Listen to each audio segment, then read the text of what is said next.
Heart of a Champion, Chapter 5. I'd been playing baseball with Jimmy and his father every weekend for about a month when my mother noticed I wasn't taking my glove along.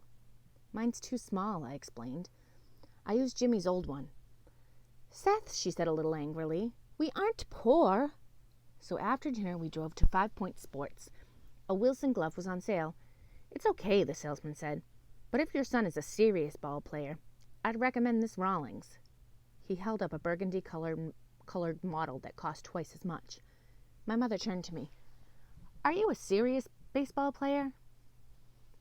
I nodded.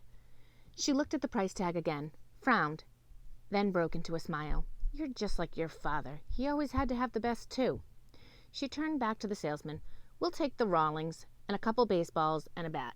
The salesman tried to talk me into a light bat, but I went for one like Jimmy's. Before we reached the checkout counter, my mother asked if I needed anything else. I'd seen a Giants jersey like the one Jimmy had worn, and they had sweatpants and caps and wristbands and rubber-cleated shoes. I'd even spotted the flip-up sunglasses. By the cash register was a packet of team pennants like the ones Jimmy had hanging in his room. "Not really," I answered. She could tell I was holding back. "Here's $20, but you're not getting any more." I grabbed the pennants, the cap, and the wristbands. Before I got into bed that night, I spent 10 minutes rubbing saddle soap in my new glove. After that, I lay on my bed and pounded my baseball into the pocket again and again. That's what Jimmy told me he did every night. He said all the major leaguers did the same thing, and it worked. With every throw, I could feel the leather softening up, the pocket beginning to form. I finally fell asleep, but I didn't dream about baseball. Instead, I dreamed I was playing golf on a bright sunny day.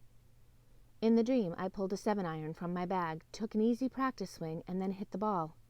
It flew up and up, high against the blue sky, cleared a sand trap, bit as it landed on the green, and settled in no more than 10 feet from the pin. But the golf shot isn't why I remembered the dream. I remember it because off to the side of the fairway, almost hidden by a eucalyptus tree, stood my father. He didn't say anything to me, and I didn't say anything to him, but he was watching me.